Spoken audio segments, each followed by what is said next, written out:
A'udzubillahi minasyaitonirrajim. Bismillahirrahmanirrahim. Teman-teman, di video ini saya memiliki informasi yang sangat mengejutkan, yang dimana kemarin ada beberapa fakta yang saya baca dan saya lihat mengenai tantangan dari Rabithah Alawiyah untuk melakukan dialog ilmiah dari beberapa nama yang mereka sebutkan, dari Kiai Imad, Guru Gembul, Profesor Manechem Ali, dan juga masuk di situ nama Mama Gufron. Saya semakin curiga kepada Rabithah Alawiyah, kenapa mereka ini sudah tahu kalau Mama Gufron itu anehnya leneh tapi masih diundang. Kalau memang Mama Gufron mau diundang, ini kita bahas dulu Mama Gufron. Karena dari ketiga nama ini sesuatu yang perlu kita jelaskan lebih detail, karena ada beberapa masalah yang cukup sensitif ya teman-teman, dan juga sesuatu yang perlu kita bahas di sini. Yang pertama, Mama Gufron. Kalau memang Mama Gufron ini mau diajak dialog ilmiah, tentu tentang karomah-karomah, khawarikul adat yang diceritakan oleh kaum-kaum Ba'alawi itu perlu dipertanggungjawabkan dan dialogkan secara ilmiah juga. Karena mereka iseng mengundang orang yang selama ini menentang nasab mereka dengan cara yang tidak ilmiah seperti Mama Gufron. Ini seharusnya Mama Gufron tidak hadir di situ. Kalau mau dihadirkan orang yang ilmiah seperti Pak Mahfud MD. Ini Pak Mahfud MD kan juga memiliki pendapat tentang kalian, tentang Ba'alawi, bahwa kalian itu dulunya hanya begini-begini. Apa katanya, penjual minyak nyonyong atau apalah itu. Saya ini nggak tahu ya sejak kapan munculnya Habib ini sebagai kelas sosial yang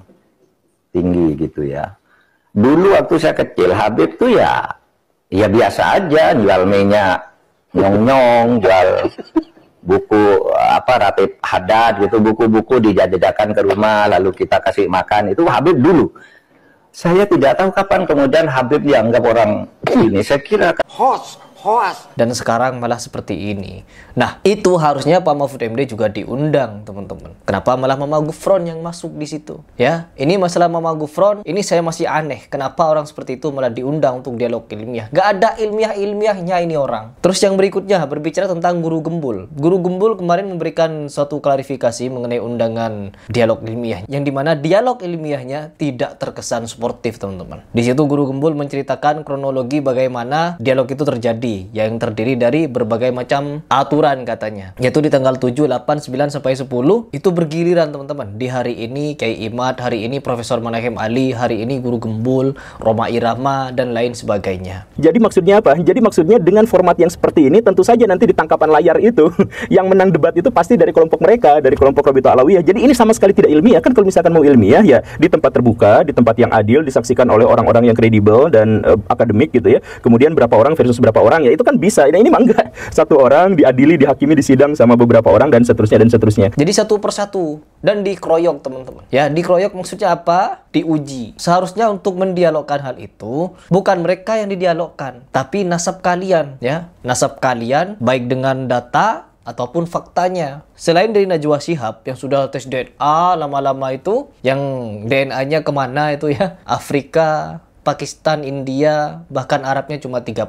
Yang sekarang lagi viral yaitu Habib Agus Al-Habsyi kalau tidak salah. Dia sudah tes DNA dan DNA-nya keluar. Jadi hasil tes DNA haplogrup Habib Agus Abu Bakar Arsal Al-Habsyi itu haplogrupnya adalah GM201. Dan DNA-nya tidak sama dengan DNA-nya Ali bin Abi Thalib. Ya. Ada beberapa literasi yang mengatakan bahwa yang haplogrup dari Sayyidina Ali adalah J1FGJ 10500. Ketika kita melihat berbagai macam cara yang mereka lakukan untuk membenarkan nasabnya, dari keturunan ke-38, 33, 29, 28 katanya, itu kan sudah salah-salah itu. Habib Bahar Smith di dalam menyebutkan keturunan mereka ini keberapa saja salah-salah, teman-teman. Dan juga kalau kita mau mengikuti perhitungan normalnya orang ini hamil, menikah, punya anak, punya cucu, sampai jadi buyut selama 100 tahun. Kalau kita melihat umur pernikahan biasanya di angka 20 tahun dia sudah menikah, belum sampai 25 sudah punya anak. Kalau di umur 20 tahun pemuda-pemudi sudah menikah, artinya dalam 100 tahun itu ada 5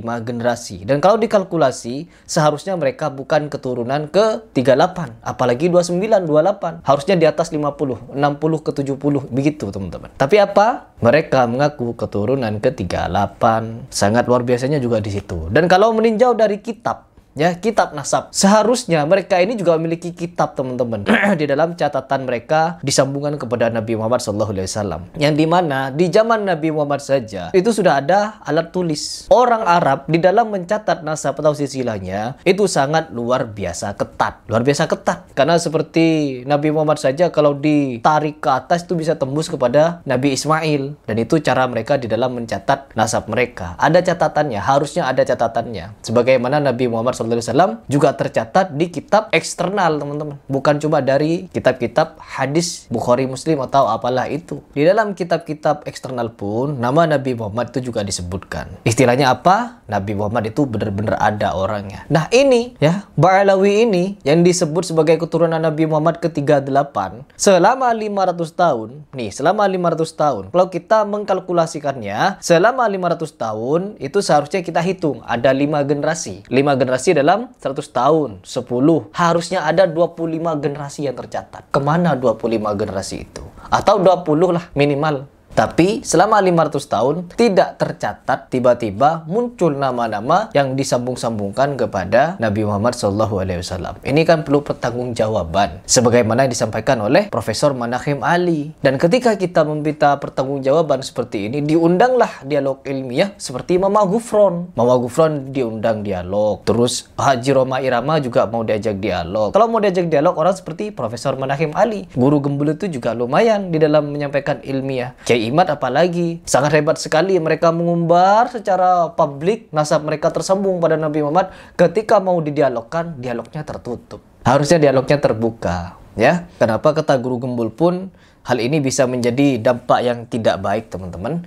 Karena bisa saja melihat track record mereka yang dimana berani mempersekusi dan lain sebagainya, bisa jadi itu jebakan. Karena apa? Saya sudah merasakan. Harry Pras merasakan dijebak, teman-teman. Dijebak untuk dialog ilmiah sampai di sana dipersekusi. Ya, guru gembul juga menyatakan kehati-hatiannya. Karena melihat track record di mana ada persekusi dan lain sebagainya, pemukulan atau apalah itu, takut apabila nanti ke sana sendirian, dikeroyok begitu ya, dialog keroyokan, bukan mencari kebenaran namanya, mencari pembenaran itu. Terus mereka ini kan dari tanggal 7 sampai tanggal 10 kalau tidak salah. Nah, di tanggal 10-nya mereka ini katanya ada dialog ilmiah. Kenapa dibareng-barengin, teman-teman? Seolah-olah ingin menghindari salah satu dialog ilmiah yang disiarkan secara live, yaitu Kiai Imad dengan siapa begitu di Universitas Wali Songo atau apa itu. Ya, semakin ada usaha-usaha untuk menutupi lah. Dan saya pribadi di sini sebenarnya ingin menyatakan kepada kalian bahwa nasab itu tidak penting kalian mau tersambung atau tidak. Karena Allah Subhanahu wa taala hanya melihat ketakwaan kalian. Karena Nabi Muhammad SAW pun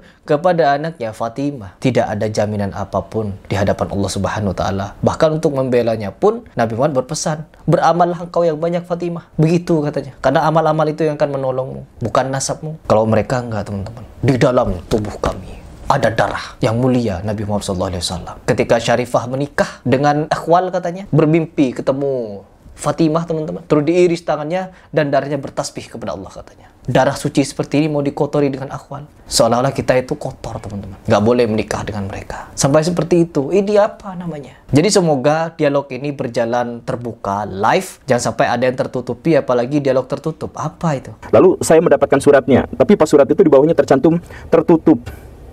Dialoglah terbuka, disiarkan dan bisa ditonton oleh khalayak. Karena kalian menyiarkan secara khalayak, publik mengenai nasab kalian tersambung, maka itu perlu dipertanggungjawabkan secara khalayak juga. Terlebih tes DNA yang kemarin itu sudah jelas menyatakan kalau kalian jauh dari Nabi Muhammad SAW. Ya, semoga bisa dipertanggungjawabkan. Kita akan menunggu ini bagaimana kelanjutan dialog ilmiah antara tim pembantah nasab dan pembela nasab. Silahkan komentar kalau kalian punya pendapat.